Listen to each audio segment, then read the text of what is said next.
Agradezco lo que el hermano Wilkinson dijo acerca de quienes han perdido seres queridos y que han sufrido durante este tiempo. Nuestros corazones están con ustedes. También quiero agradecerles por sus esfuerzos en estos tiempos de grandes cambios. Han hecho un gran trabajo al enseñar en línea con eficacia. Sé que hay días desalentadores a medida que intentan ayudar a los alumnos y les agradecemos por su esfuerzo y perseverancia. También agradecemos su disposición de adaptarse a otros cambios, como un nuevo calendario de estudio, otros requisitos de lectura. Agradezco tanto su capacidad y disposición de enfrentar todo esto con tanta fe. En tiempos de cambios hay una habilidad, o quizás más bien un don del Espíritu, que es importante que tengamos. Viene de la fe en Jesucristo. Y es la capacidad de tener confianza en los éxitos del pasado, mientras anhelamos la luz adicional que el Señor quiere darnos. El Elder Holland lo dijo de este modo: el pasado es para aprender de él, mas no para vivir en él. Una vez que hayamos aprendido lo que tengamos que aprender y guardado lo que tengamos que guardar, miramos hacia adelante y recordemos que la fe siempre señala hacia el futuro. La fe se basa en el pasado, pero nunca anhela quedarse allí. La fe confía en que Dios tiene grandes cosas reservadas. En tanto que conservamos todo lo bueno del pasado, debemos procurar edificar, buscando entender lo que el Señor quiere que hagamos ahora. Debemos estar dispuestos a preguntarnos: ¿qué más me falta? Y esforzarnos por mejorar nuestro conocimiento, actitud, carácter y desempeño. Eso también es una expresión de fe. Quizás recuerden lo que dijo el Elder Clark hace unos 5 años. Sea cual sea nuestro nivel actual de espiritualidad o de gozo en nuestra vida y de fe en Jesucristo, sea cual sea la fortaleza de nuestra convicción y consagración, nuestro nivel de obediencia o de esperanza o de caridad, sea cual sea el nivel de destreza y capacidad profesional que tengamos, no va a ser suficiente para la obra que tenemos por delante. El Señor Jesucristo tiene una gran obra que debemos hacer con la nueva generación. Es la mayor obra que jamás hayamos realizado. Agradezco por su respuesta a esta invitación. He visto a muchos profundizar su espiritualidad, compromiso y habilidades. Hemos visto muchas razones de por qué era tan importante y por qué seguir haciéndolo, profundizar esos atributos en el futuro. Ahora les comparto un ejemplo. Últimamente hemos hablado de la necesidad de centrarnos más en Cristo y enfocarnos en el alumno. No se trata de un eslogan ni una técnica de enseñanza. Estar centrado en Cristo y enfocado en el alumno es una manera de vivir los 2 grandes mandamientos. Debe moldear nuestros esfuerzos para invitar a más jóvenes a participar. Y es lo que debe dar forma a nuestro esfuerzo por aumentar el poder de nuestra enseñanza. Al hacer esto, al implementar este gran mandamiento, no solo hacemos una referencia al Salvador al final de la lección, sino que aprovechamos toda ocasión para testificar de Él y agradecerle. Vamos más allá de solo hablar acerca de Él. Y hablamos de Él como nuestro Redentor personal, a quien conocemos y amamos. Cuando nos esforzamos sinceramente por poner en práctica ese mandamiento en nuestra enseñanza, no nos centramos solamente en impartir el material o en aplicar cierto método para que participen los alumnos. Nos centramos en individuos, en sus nombres, y anhelamos ayudarles a progresar hacia la vida eterna. Vamos más allá de ver a un grupo en un salón de clases y vemos a un hijo amado de Dios con potencial divino. No se trata de ideas nuevas, siempre hemos querido hacer esto. Así que mi pregunta es, ¿cómo podemos edificar sobre el éxito pasado para hacer esto más eficazmente en el futuro? Aunque he hablado sobre estos temas antes, esperando poder edificar sobre lo bueno que se está haciendo, quisiera compartir un pensamiento adicional, comenzando con estar más centrado en Cristo. He buscado entender mejor lo que eso significa y cómo sería en nuestros hogares y clases. Ciertamente debemos seguir ayudando a los alumnos a centrarse en los títulos, los atributos y el ejemplo de Jesucristo. ¿Puedo sugerir una idea más?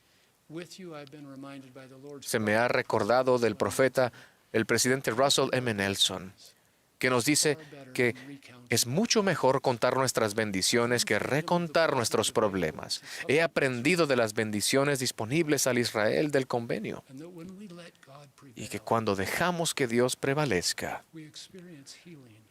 experimentamos sanación, recibimos respuestas, valor y fuerza para enfrentar la tentación y nuestras batallas. Como dijo el presidente Nelson, experimentaremos por nosotros mismos que nuestro Dios es un Dios de milagros. Así que otra forma de centrarnos en el Salvador es ayudar a los alumnos a reconocer cómo Él extiende amor y misericordia a todos los hijos del Padre.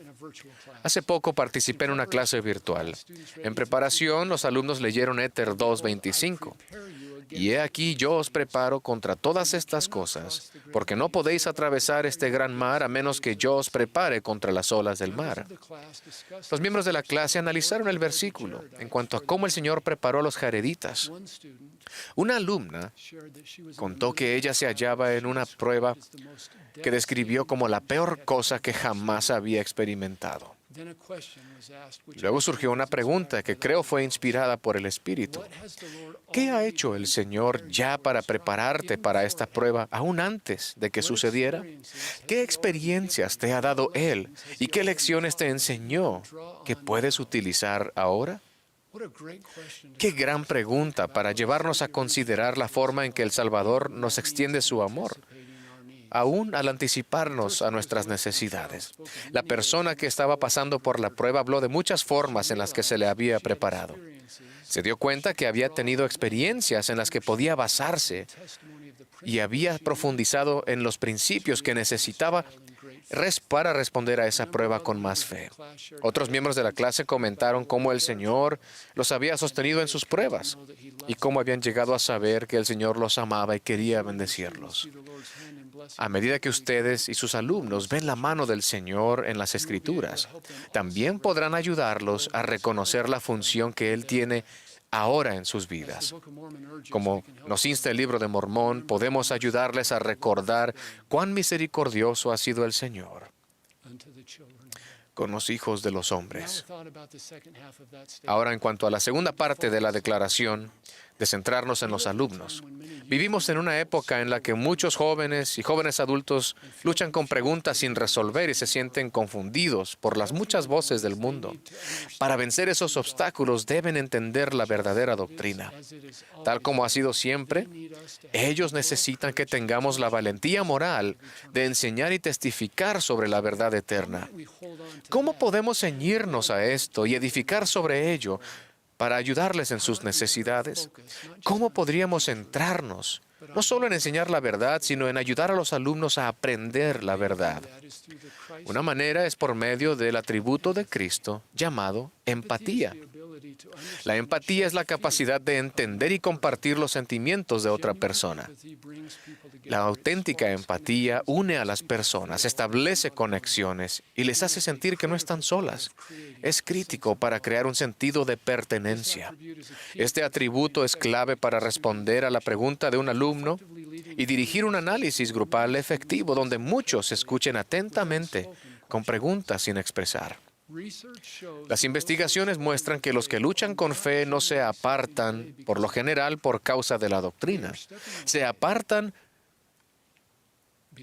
porque formulan sus preguntas en el contexto de experiencias personales que les hacen ver esos temas a través de un juego de lentes particular, que suele ser el de no sentir que encajan o sentirse desilusionados.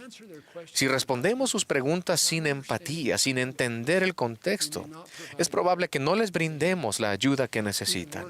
Incluso peor, si nuestra actitud es de rechazo, de juicio, perderemos su confianza y la oportunidad de ejercer una influencia positiva en sus vidas.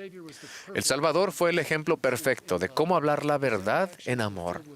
Sus interacciones estaban colmadas de empatía, siempre enfocadas en las necesidades de cada uno. Como resultado, aquellos que no se sentían a la altura o que no daban la talla como discípulos ideales, aún sentían su amor e iban hacia Él. Ellos reconocían que lo necesitaban. Otro ejemplo maravilloso viene del estudio de Doctrina y Convenios este año. La sección 88 contiene la instrucción del Señor a la escuela de los profetas. El maestro debía llegar antes que los alumnos para prepararse y acondicionar el salón. Se le indicaba que debía saludar a los alumnos con estas palabras: Os saludo en el nombre del Señor Jesucristo, en señal o memoria del convenio sempiterno, convenio en el cual os recibo en confraternidad, con una determinación que es fija, inalterable e inmutable, de ser vuestro amigo y hermano por la gracia de Dios en los lazos de amor. Si bien no sería apropiado iniciar de este modo cada clase de seminario o instituto, esta salutación es muy instructiva y tiene mucho significado. Como preguntó la hermana Virginia Pierce, ¿pueden imaginar una atmósfera de aprendizaje edificada en esa afirmación de amor y de paz para sus alumnos?